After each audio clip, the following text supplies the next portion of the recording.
see. This is a little bright. That might be better. It's a little bright in here. Okay, that looks better. Oh, I think I'm live. Okay. Man, some of these streaming, I just click a button and it's going.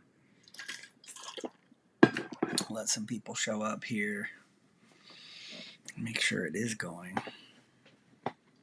Happy Sunday, everyone. There we go. Some people starting to show up. I know everybody gets like an update and then they start clicking. I think I'm on Mr. Popsit and Mr. Popsit Live. Sean Dennis. Hey, well, people are starting to show up. Melissa, Julie, Leah, Johan, Dylan, Elizabeth West. Hello, hello. Ooh, it goes quick. We go up to, I think, a couple hundred pretty fast. So I think I'm on, over 200. Mr. Popsit Live and Mr. Popsit simultaneously right now, doing a live. I'll see if how that works and if it works correctly, but we got kind of two different groups. But hello, happy Sunday, everybody. It's been a while. I have been so busy. First, I wanted to mention at the top here, the big giant cyst that I've been teasing for quite some time is done and going to be uploaded right after this live. So I did a little acne one, just a little blackhead that I helped somebody with this morning, but there's another one coming. So that is first things. Second, I just want to thank all of you and just what a great community we've kind of built on here. I know the popping communities have been around for a long time, but in particular, the people that tend to, send me comments and messages, just a great group of human beings. I mean, it's been really a joy that I didn't really even contemplate when I first started doing like a channel like that, to get to meet so many great people and to have them come out. I had a patient this last week fly in from Chicago for a simple visit and to get a picture. The nicest lady, if she's watching, hello. Just really cool to make those connections and to have people, know so much about what you do when you just meet them for the first time. It's pretty amazing. Also, I've had some people from New Mexico, Ohio, Colorado, Texas. Thank all of you for, choosing me to be your clinician. I know you have a lot of choices out there, and I really appreciate that. The other is I'm over 30 patients a day, in a little under a year. It is picking up the way that I thought would take maybe a year and a half or 2 years. So we're a little ahead of my expectations, which is a great problem to have. But as I get busier, the editing and just making the videos, all these things, it's a lot. But that's it's going up and up and up, and I couldn't be more excited. Trying to get as much sleep as I can, still work out, still edit, and be able to still bring you guys content, which is great. So a lot of people ask where I was, because I think this is the longest it's been since I uploaded a video in probably 4.5 or 5 years. I went almost 2 weeks. Usually I'm doing at least one a week. So what I was doing, I was at Fall Clinical Dermatology Conference. So, and I'll get to questions here at the end. I was just going to cover a couple things first, but Fall Clinical Dermatology Conference in Las Vegas. I know a lot of you that kind of follow me. I do go there every year, and a lot of people ask me about it and what it's like and what I do out there.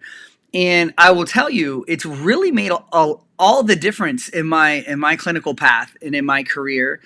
I ran into David Myers, Dr. Derm on YouTube, which I know some of you watch. I'm going to post a picture. We got a picture together. It was funny. I turned around and I see this guy that's right beside me, and I was like, man, he looks really familiar. I'm like, oh, that's Dr. Myers. So I said hi, and we ended up talking like 40 minutes just about YouTube and about, clinical practice and how busy we are. And it's so nice to be able to talk with another YouTuber, because sometimes as a creator, you're just on an island, you're just doing your own thing. And unless you're in some message board or, you have time to kind of get together with these other people who do what you do, you really don't know what's happening, basically. If are their videos being suppressed or yellow iconed, and all the same things that have happened to me seems to be happening to everybody. So everybody that I've talked to, at least. But what a sweet, nice guy. I mean, just, if you see him in his videos, he just seems kind of funny and nice. That's exactly how he is. It was cool to meet him, because I have mentioned him in a couple lives before, and I've seen in the comments there's been something about me on there too. So it was kind of cool to make that connection. But I wanted to say to like nurse practitioners and physician associates or physician assistants, um, it's really, as far as like doing your due diligence, um, these medical doctors have residencies where they're doing years of their specialty, years of their specialty, getting taught by some of the best dermatologists or orthopedists, whatever their specialty is, the best in the world. And it's, as mid-level clinicians, a master's degree as a physician assistant, there are some specialty PA programs, but for the most part they're based on like primary care and treating diabetes and things like that. We got very, very, very little dermatology teaching.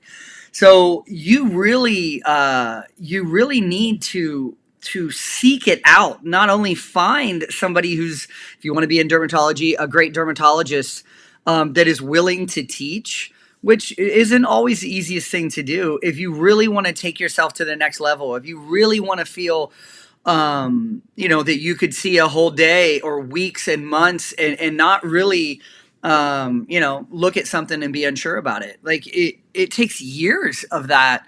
I was extremely blessed and lucky to kind of choose 3 or 4 dermatologists in my first couple years that would share a hallway with me and literally like, hey, send their MA, go get Greg. He's got to see this. This is a really cool case. If you don't have somebody that enjoys that, then you can stagnate clinically. You literally, if you're not doing it at home on your own and in the office, somebody isn't there to teach, then, it's easy to kind of just get pigeonholed into, just some acne or eczema and not really expand to autoimmune conditions and cosmetics and surgery and a lot of the stuff that can make your day fun and well-rounded and keep you going with your knowledge base. So, you really got to set yourself apart with purpose, and really, really, it needs to be a lifelong learning expedition, basically. And that's what I tried to do. But a lot of people have asked me, like, as a PA, I seem to do more than some of the PAs they may have seen, and that's the reason I was seeking it out. I found great dermatologists and plastic surgeons that wanted to teach, and I have worked under people like that, most of my career. But yeah, I'm not a doctor. I'm a physician assistant, Marla. So common question. I know people have been on here a long time know that, but there's a lot of new people every day. So sometimes we cover some of the stuff we've covered before. Another thing that came up in the comment section recently was insurances, because I had somebody, I think, where something wasn't covered right away. Oh, the guy with the big nodule on his cheek. It's great to have a worldwide audience because there's a lot of people. Oh, thank you, Carolyn, the super chat. I really appreciate that. Thank you. There's a lot of people from different countries that have different healthcare systems in place. And, to me, there's no perfect system. There's never, nothing's ever perfect. When you have human beings in it, there's mistakes that happen and there's lag times. And there was a lot of people really, speaking kind of against insurances. And I know that insurances are not a perfect thing either, but it's a checks and balances, and there's reasons for that. There are clinicians out there and providers that try to cheat the system. Greed. They overbill or there's problems with billing, and it's the insurance's job to vet you and keep you in check and in line, that you're asking for the right things and the right codes and that you're not making mistakes. And it's our job to hold the fire under them when they deny something that might be the best thing for the patient, And and I've done that. I've written letters a lot of times in these insurances, especially if you're in especially if you're in a specialty. um, you may have, in my case, a non-dermatologist writing something saying that this is not indicated for a patient. And when you've tried all the other things, and this is the next step in stepwise treatment, and adverse events happen, depression, and people hurting themselves because they have conditions that they can't date. They can't. They just look in the mirror and they're so sad. And that has a lot of weight behind it.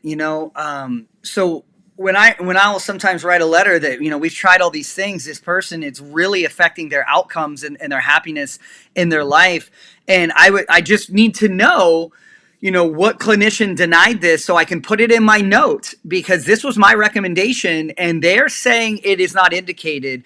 I have written you a long letter of what I've tried and why it is indicated, and I've shown some clinical studies to back that. And I just need to put their name in the chart if there's an adverse event, so I can have some line of integrity and a line of who to look for when these things happen, and who to write to. And and if you're a clinician out there, I know that takes a little bit of extra effort. And that's what they are assuming and hoping that you don't do. But when you do it, that person that denied this a lot of times does not want their name there.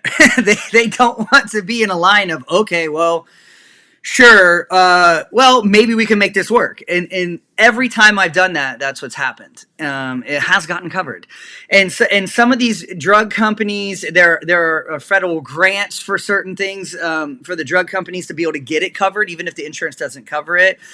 Having good medical assistants that know how to do prior authorizations and to use the correct codes to make sure you're doing it right. This is the difference between getting people better and getting people to come in and they get third and fourth and they just keep going from provider to provider and they don't get that clearance.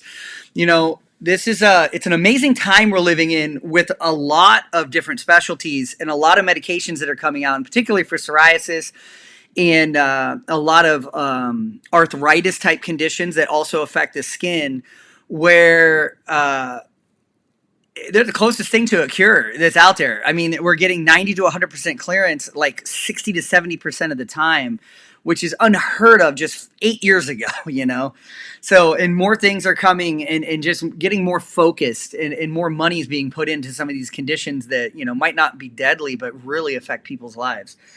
So, you know, insurances is who we have to deal with that. Now, the flip side, I talk with people in Canada and United Kingdom, and I talk with clinicians there too. And, their taxes may be higher and things are covered. But the wait times that I've heard and have been hearing, and I hear from all of you, if it's not, something that's deadly, some people are waiting like 9 months, a year more for a joint replacement that's already bone on bone and they can barely walk. It's just these horrible stories that I hear from that as well. It's not, I think the good on that side is, you're not going to get something that you're going to have to sell your house because you got sick or something like that, which is just horrible. And, I think there's insurances, even in the United States, there's some things on there now where that is not as common, but still there is, there's nothing perfect out there. Oh, yes, that's a good question. This was Lenny Pearl.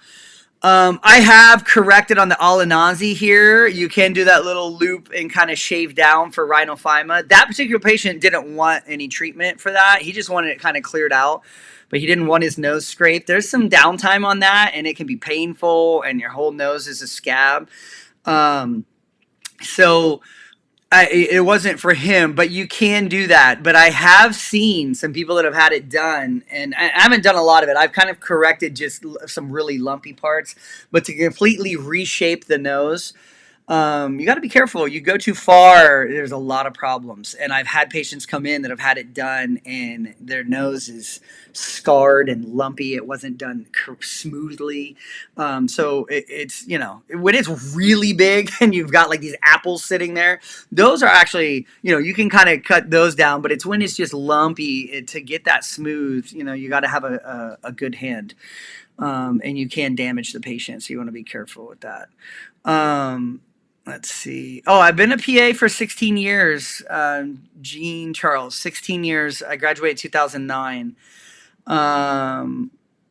Yes, I saw Emily. I was looking, somebody was saying in the United Kingdom, there's a lot of like kind of family practitioners that do a lot of the derm stuff, or just they do a lot of things. I'm not sure. I haven't actually met a dermatologist from there, but I know there are some derms in the United Kingdom. Maybe there's just not that many, but that would be interesting to find out. Write a letter, my insurance. Yeah, they didn't care. They stopped paying for part of it. Yeah, I know. It doesn't work all the time. It's more. There's certain, newer medications that have come out, in particular monoclonal antibodies for psoriasis, these injectable medications, and they're not cheap. I mean, they are $75,000 to $125,000 a year, full price. But they are kind of the last line. There's a lot of other things that people try, and they really, this is all that's left. And so when you're in that type of situation, when there's not a lot of other alternatives, I think sometimes the insurances can be backed into a corner, but not everything is like that. Sometimes they just flat out deny. Sometimes people just didn't pay for the part of their insurance to have medication coverage. So that's another thing that happens. I mean, what I find is like insurances are looking for you to have not dotted your I's and crossed your T's. So they're looking for a reason to say, oh, sorry, I can't do it because you didn't do this, and then it's a back and forth, and it can take forever. I've seen that in billing now that I've opened my own practice, and I am way more in tune with the billing and the different insurances and the modifiers and making sure they're done correctly. I kind of knew that before, but now I'm becoming a pro in it. And it's good to know. I mean, if you're a clinician, you should know it. Whether you own the company or you're working for a company, you want to maximize the benefit. There is a business side, unfortunately, to medicine. So you can have good people and you can keep the doors open so you can continue to help people. But that side, a lot of clinicians don't know about, and it's good to, if you are a clinician, to research that and get good at it, and because it's constantly changing too, so you got to stay up on it. Let's see. They'll give you topical avenues. Yeah, they refer you to the hospital. That makes sense. Yeah. Including skin. Yeah, autoimmune disorders. There's things like lupus, discoid lupus, erythematous. There's, lupus can affect your internal organs. It can affect your joints, and it commonly affects the skin. Sometimes it just does one of those, or sometimes it does all three.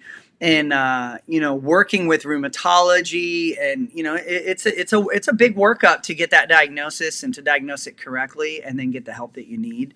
So if you don't have people that are really putting in their time, and know what they're doing and know what to look for to get you there quicker, it can be very frustrating as a patient. Trust me, I see patients they're like, I'm on my fourth or fifth opinion here, and they're unhappy and they're disgruntled, and rightfully so. Sometimes there's people out there that don't take the time to really dig deeper, but that is so true.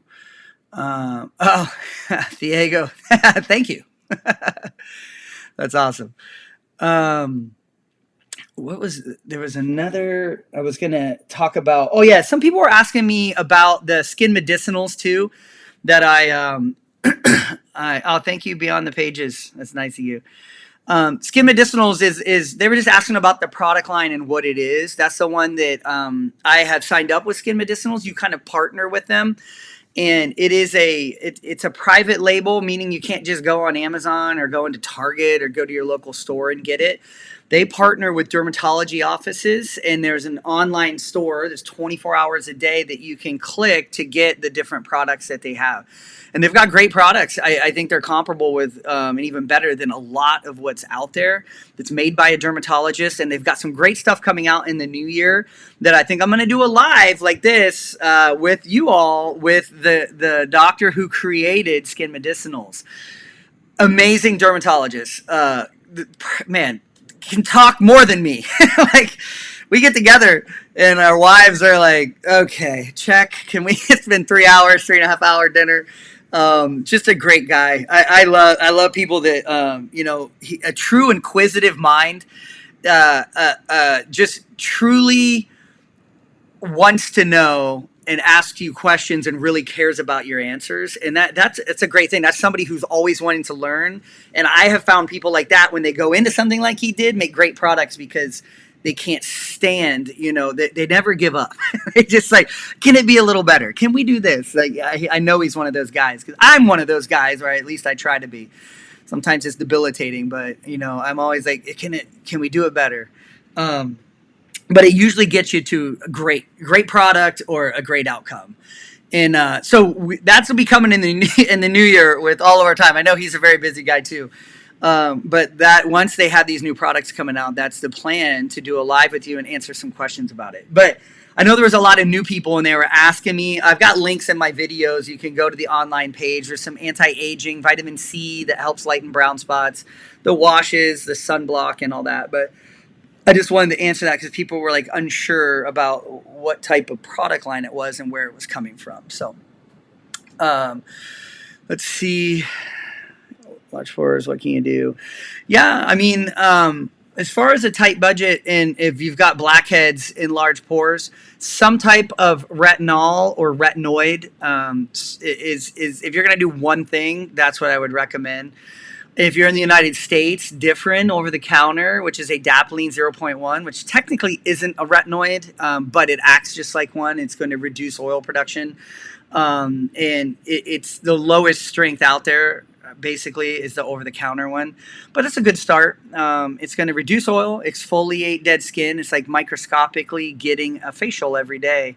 Once you get into that rhythm of turning that skin over and opening the pores, you're not going to, have as much dead skin there to mix with the oil that you're making to make the comedones, the blackheads, and the plugs in the pore.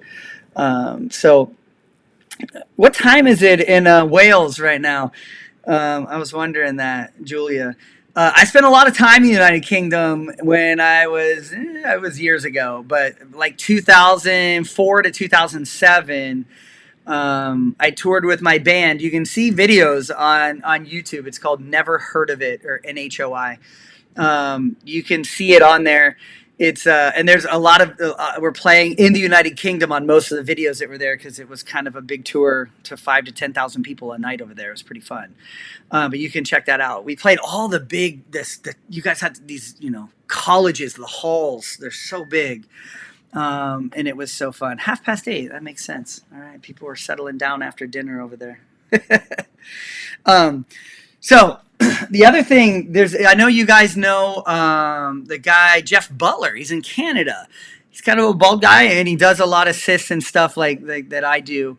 I've seen some comments where he's kind of asked around, and there was a patient I saw that I think was a friend of his, actually, that was just down here. And he was asking a lot of questions, the same questions that I have for when I meet a YouTuber, and they're doing all the same things to him. They're just suppressing this type of content, unfortunately. And the suppression, as far as like ads, is so crazy. It's like 0.7 of 1%. You would think there'd be a middle ground, like maybe a 40% or something, like with the ads, and to be able to keep stuff going and be able to, pay for editors and all that. But yes, Amy Lynch, I am Irish. Galway and Cork County, I have family still over there. And I've been there when I was on tour in the United Kingdom. We just hopped over real quick and came back, but I want to go and see a lot more of it. It's beautiful over there, and the family that's still over there, it'd be great to meet them. But so fun. I think there was a question up here. Let me see if you guys had any other questions. Wait. Oh, yes. I was going to let you guys know. Wait till you see this cyst on the back of the neck. Somebody, when I posted the picture, they said that might be the biggest one I've seen on YouTube. I don't think it's the biggest one, but it's close to the biggest with local anesthesia. So I know there's been some people that have been, under general anesthesia that have had biggers that I've seen on there. And I know there's been some tumescent numbing, which is what Dr. Pimple Popper does a lot. So she will infuse with a saline bag, be able to get a much bigger area, but I don't have that. I don't do, I'm not working with liposuction or anything like that. So she's got some of the tools to kind of block a big area, and she's done some bigger, but with just local like numbing, this is a big one. It's coming. You're going to see it in the next hour. And it was such a long surgery that I'm showing the first half just removing it, and then the second one's coming in a day or two, just a closure. And then I'm going to do on here on Mr. Pops It Live in the next week, probably, his follow-ups. He had some follow-ups and kind of talk to you about what happens in the area, what risks are there when you do like a large removal in an interesting case. So he found me on YouTube and he drove a ways to come see me, which was so cool. Really nice guy. And he's been waiting for this video to be released. So it's about time. So we're going to be doing that. I know there's a couple questions. Pilonidal disease. Yeah, it's so pilonidal cysts and pilonidal sinus tracts are tough. You know, they're one of the few. I drain them a lot, but they're actually like a deep wedge. It kind of goes in and goes down deep, right at the gluteal cleft there. And you really need a general surgeon to go down and cut that and close it. And if you don't, there's hairs growing in there. It can be very tricky. I've had patients that have had 7 surgeries. Just getting the surgery isn't a guaranteed to, end everything or make it better. Some do, but they're just not easy. Some of them are a lot bigger. People try to do laser hair removal so they don't get as many ingrown hairs. But if they're small to medium, I've seen the surgeries do really well. And weight loss, the bigger you are, the more you're sweating, the more bacteria that gets in there. Carbohydrates and sugars play a part in inflammation as well. So reducing carbs and sugars can also be helpful. But yeah, Jeff Butler seems like a great guy. Carolyn, I see some of his videos pop up, and he's a teacher, man. I love his angle and where he comes from, and it's just great. I can tell he enjoys it, and it's fun to watch him. Closely should take care of the maintenance. Yes. Oh, cork. Ha, how cool. I will definitely. I also want to let you guys know I'm actually talking with an editor. I met one, and I'm talking because I've got like a ton of content. It's not that I don't have the content. I've been so darn busy. Doing it myself is getting tougher and tougher. So it's going to be coming. Which is great. Yeah, I saw that he's moving to a pay site, Patreon, I think. Yeah, I didn't get in this to do videos to make money. I did it to teach. So I'm not planning on doing that. I just do the $4.99 a month on mine to show there's some people that really want to know more about me, not like kind of what I do. So, and I got so many questions about that, hundreds, if not a couple thousand people, and they were like, hey, I know it's extra time to do that, and they were willing to pay. So I was like, I'll do a $4.99 a month, but I still keep all my procedure videos for free, and have been. So, thank you, Stephanie. That's cool. Yes, this neck video, this one pops, and it projects right at the screen. And it's funny because you'll see we're all laughing, and it's we're all laughing a lot. He was laughing with us, but you can't really tell it in the video. So don't think we were just laughing and making fun of him. He loved it, and he was like laughing so hard because he could hear it. When I squeeze it, it pops at the camera and hits the chair and then runs down the chair. And my camera person was leaning up against the chair, and it comes at the camera and then drops. And we all had this protective, covers on. And I was like, no, you don't need that. You're far enough back. And she was laughing because she thought she got hit, but she didn't, and it came very close though. So that was kind of funny. We were really laughing about that as well because she's like, "You told me I was going to be okay all the way back here," and she was, but it was a close call. It really did pop quite a bit, and yes, I did put slow motion music to it, so it's going to be good. Let me see. I saw one other question up there. Suction. Yeah. So a lot of people ask about suction. That's a good question. I think it was Amic. No. Who was it? Oh, where'd it go? It just went up. Melissa. So suction is more, having the machine and the collection for that is kind of what a lot of times is in hospitals most of the time. They have a lot more volume of medical waste, and and getting rid of that type of medical waste can be pretty expensive. Um, and just, biohazard wise, the way you have to take that and where you throw it, all those things matter. Us, just suction, like just kind of scooping it up and absorbing it and then putting it in bags. We still deal with that, but having that tubing and the suction and a machine that doesn't, having to clean that machine, there's a lot of work that goes into that actually. And it's more for when you're like doing abdominal surgery and people are bleeding into wounds. You're doing it more for liquid a lot of times, just straight liquid. With ours, it's a lot of like pasty stuff and a lot of inflamed tissue that is almost like it just isn't going to come out easily. You're just going to get sucked right onto it and sucked right onto it. It doesn't work very well for the type of surgeries we do. But a lot of people ask that. Even for the blackheads in the nose, like trying to go through and suction that. A lot of people, I don't show much of it, but I'm opening each pore that I'm pushing on. I go through for like 10 minutes before I even start recording and loosen that pore, and that comedone that's in there. It's adherent to the sides. So if you just take one little needle and just kind of swirl it, you're breaking it up a little bit and bringing it from the sides, and then it actually comes out fairly easily most of the time. Except for that one. I don't know, you guys saw on the guy's nose 2 videos ago, the blackhead that almost beat me. I came at that thing a lot of different angles. And I wasn't trying to push him too hard because it was a little sensitive. I probably could have got it the first time if I pushed really hard, but it would have hurt him. But if you looked at it, it literally went down and hooked right at the bottom. And that's why it was so tough. I really kind of had to go in from underneath, like by his nose, and push up from the bottom and then push against to kind of break that little hook free. And then it popped right out. But man, that was a tough one. That was the toughest one I've ever done. So, and it was kind of funny. We were laughing about it. He's a great guy too. Really funny guy. And, I don't know if you saw one of my videos, I said the mountain range cysts, like on the back, he's got a couple really big ones and one big one that's coming we're going to get to, I think, in the next month or two. So that should be fun too. Yes, it would be a great help, Catherine, getting an editor. The fishing channel, I've got so much great content, and I can't even get to that footage. It's a lot longer. It's a lot harder to edit. It's just more time consuming. It's not harder.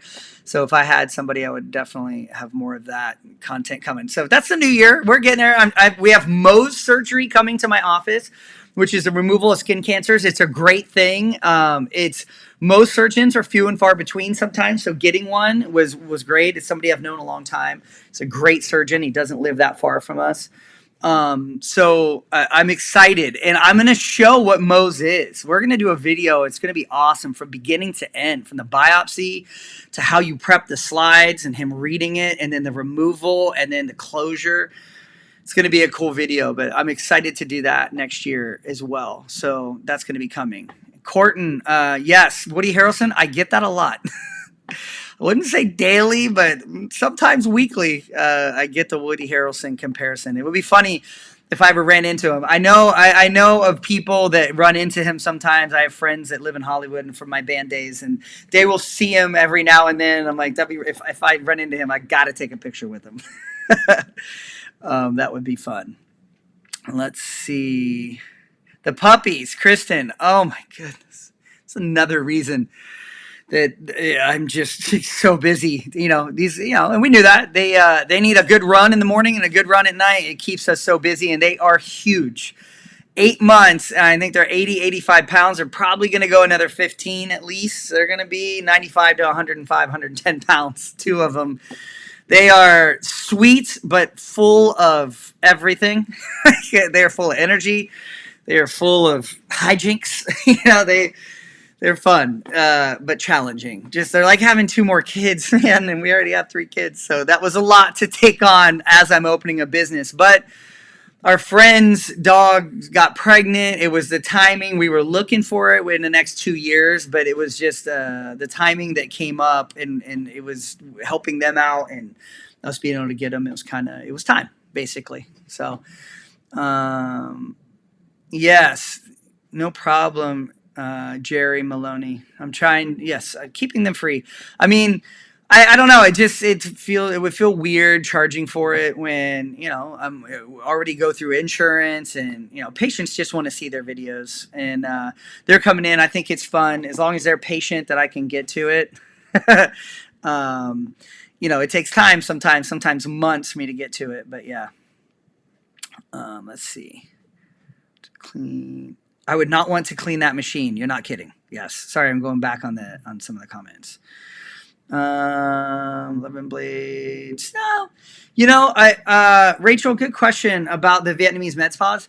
I get that question a lot, and I haven't answered it all that often, but I know there's a lot of people over there that are just trying to help. And when you do something over and over, even though they might not have a medical license, you start to kind of see what works best and what's easiest and what people don't say ouch on. And I think that they can fine tune. They got, nice tools that they're using.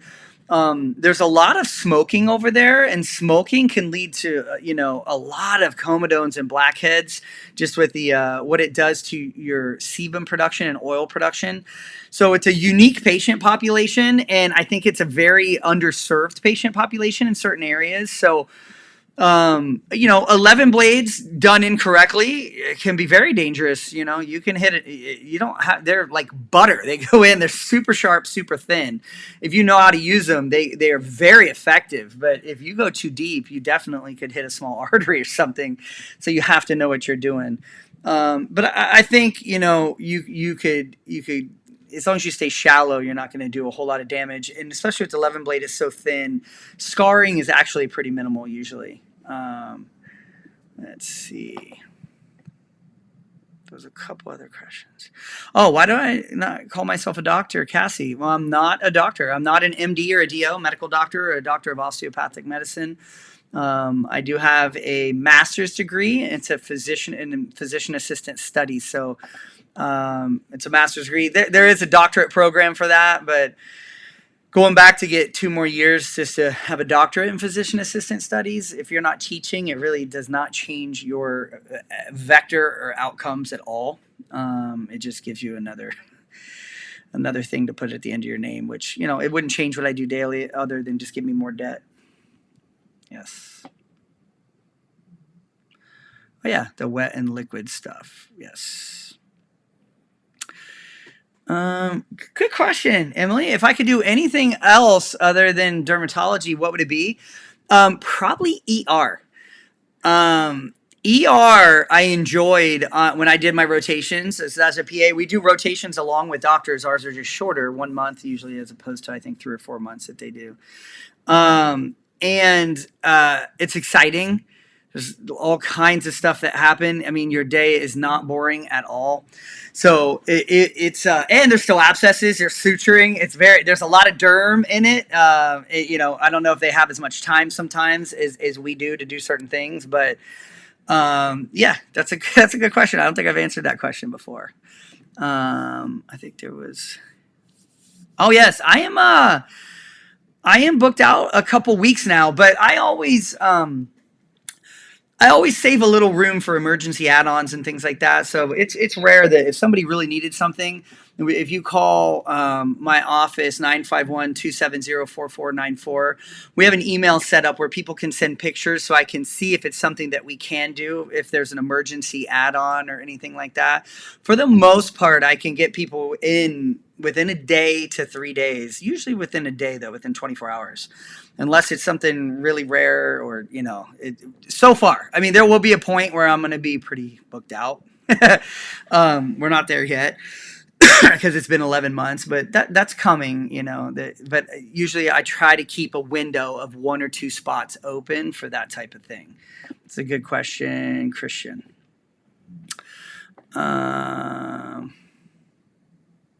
Yeah. What are the other types of blades? A 10, yes.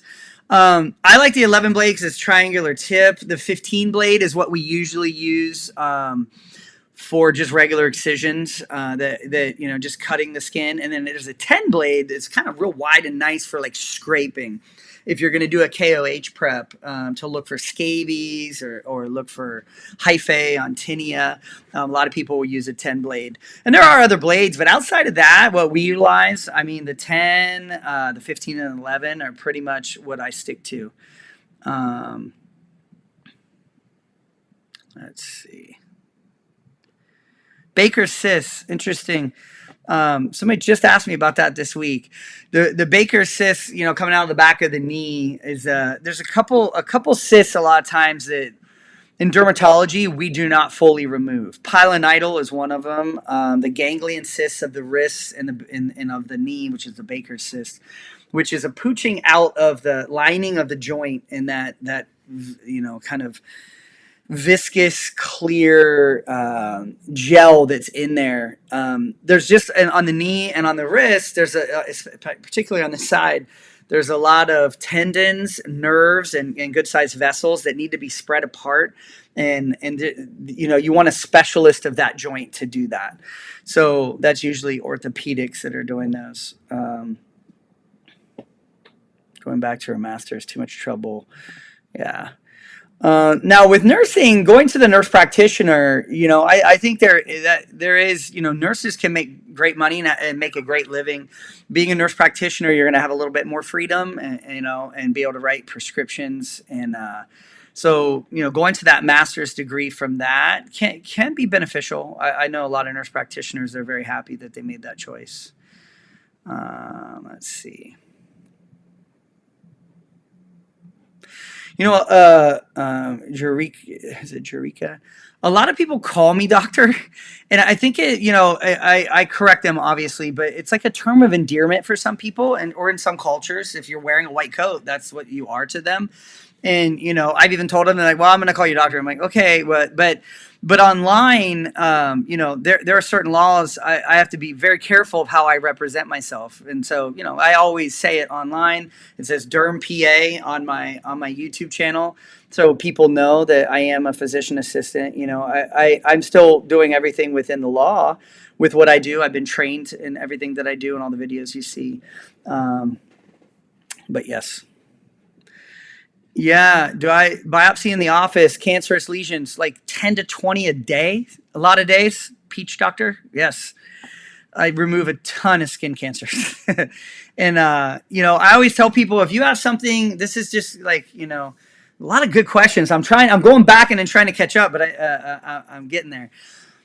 With skin cancers, if you have something that's black, obviously, we shouldn't have black stuff on our skin. If there's something black, you want to have somebody look at it, but also something that's not healing. So a bug bite, an ingrown hair, a pimple, 3 to 4, maybe 5 weeks, they're going to go away or reabsorb and kind of go down. If it's been 3 or 4 months, that's usually not a bug bite, ingrown hair, or a pimple. It's usually a precancer or a beginning cancer. And I have people come in all the time. They're like, "I've had this pimple here for 8 months." And I'm like, I don't know. Nobody's had a pimple that hasn't gone away. They can come back and come and go, but has been there 8 months? No. It's just not the way our body works. That inflammation, it would come to a head and it would pop and it would reabsorb. So when you keep getting like a scabbing area, it's usually a basal cell or squamous cell carcinoma. So that, if it's been that long, even 2 or 3 months, it's time to go see a medical professional for sure. Very, very important. Yeah, scabies. I just had a patient this week. It happens. Little tiny mites in the scabetic mite in the continental United States. It's one of the few things that live in our skin. Pediculosis or body lice will live and hold onto your hair and feed on your skin, but doesn't burrow into your skin. But down South America, larval migrants, bot fly larvae, there's a lot of things that can get in your skin that'll mess you up. So, it's kind of nice that there's not too many things that live in our skin up here, but boy, it can be an itchy mess when you do get it.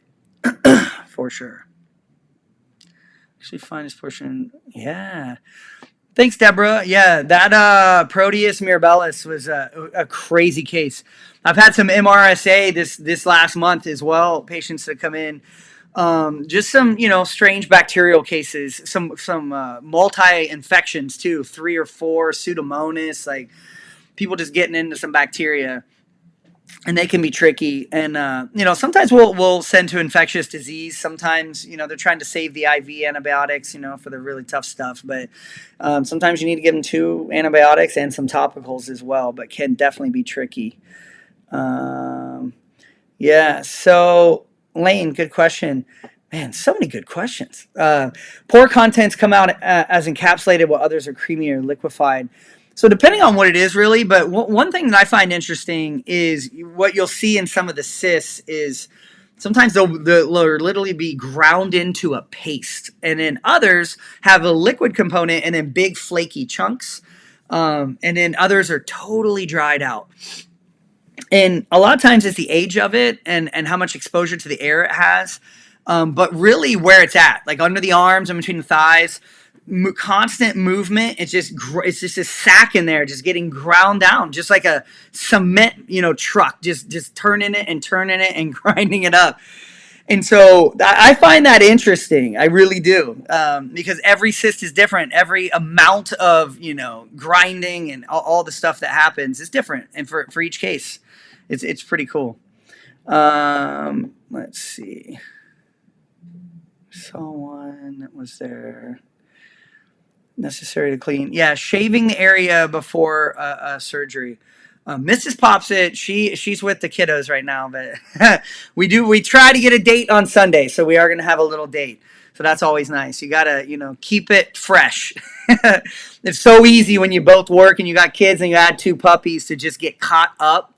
So we, try to meal prep for the week, everybody's lunches, and then we try to take 2 hours or so on Sunday nights to just get away on our own, even if it's just a short little boat ride or a walk or anything like that. When you're in a relationship, you gotta put the time in. You gotta make that time, because these things need to be watered just like a plant. So that's important. Shaving the area, I trim. So there's been some studies on that. When people use a blade, it can excoriate the skin. There's a higher risk of infection. So that's a common question. And I'll just trim it down. So let's keep going. Oh, scabies in the UK was rampant, huh? That's crazy. Okay. Yeah, that's a good question. Cresson. Darker skin tends to have darker melanocytes and moles. And so for sure, that it's a great question. And one thing that happens in particular with African Americans is acral lentiginous melanoma on the nail beds. With darker skin tones, you do have a little bit more protection. In particular, Equator Africans, very dark skin, like my shirt. It just tells you where your ancestors are from, where they're in an area endemic to more sun exposure or not. And so when you go up to Iceland, different areas, you'll see different skin tones. And a lot of times it's just historically what their ancestors and how much UV light they were exposed to. However, if you look at the hands, the nail beds are the same color on pretty much everybody. And that's where you can still get sun when you're getting a lot of sun, and people can get moles and start to form pigment spots that can turn into melanoma. Very dangerous.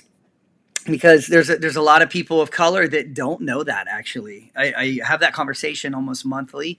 And so yes, because it's a tricky answer. It's like, yes, your skin tone does give you more protection than somebody like me. I would burn way quicker. I would get skin cancers way faster. However, there are parts of your body that can be very susceptible, almost as much as mine, if not the same. So knowing that, just sunblocks, it's tough. If you have a job where you work outside wearing gloves, or things like that in construction, I always tell people that that's important. Let me see here. There was a couple other questions.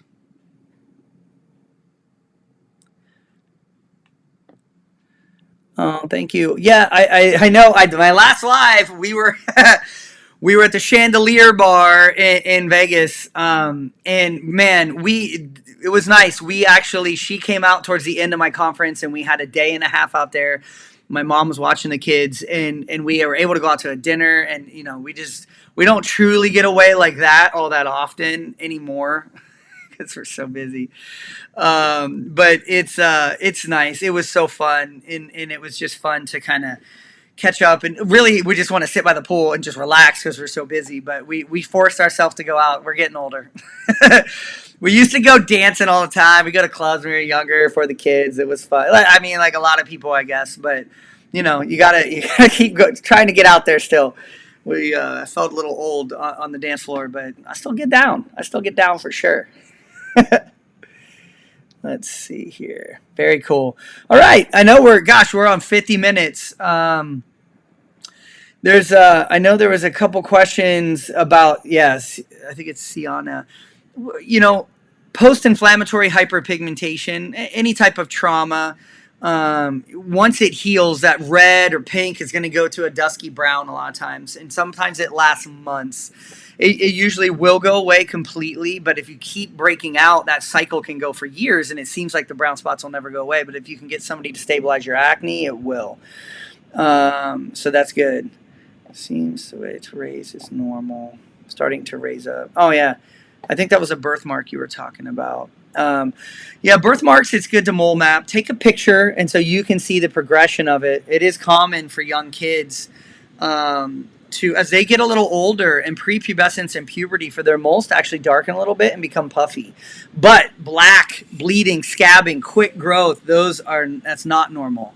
So, seeing a medical professional for sure to see it is important if you had questions about that, because kids can get, they have spindle cells in their moles a lot of times, and they can get something called spitzoid atypia or spitzoid melanoma, which I have seen multiple of. And it can come up in kids, and it's a type of melanoma they can get. It's rare, but it happens. So being vigilant, staying on top of it, mapping it, looking for change, and then going in if you see it happening. So let's post this video. So I'm gonna get off. It's so great talking with all of you. My goal is actually on Mr. Pops It Live to try and do one live a week and get back to doing some topics about, a shorter video, maybe 15 to 20 minutes, about different derm conditions, and then answering questions about the videos of the week. So you heard it here. I'm going to try to hold myself to that, if at least every other week, but I want to start doing that because Mr. Pops It Live, I think, is around 50,000 subscribers on it.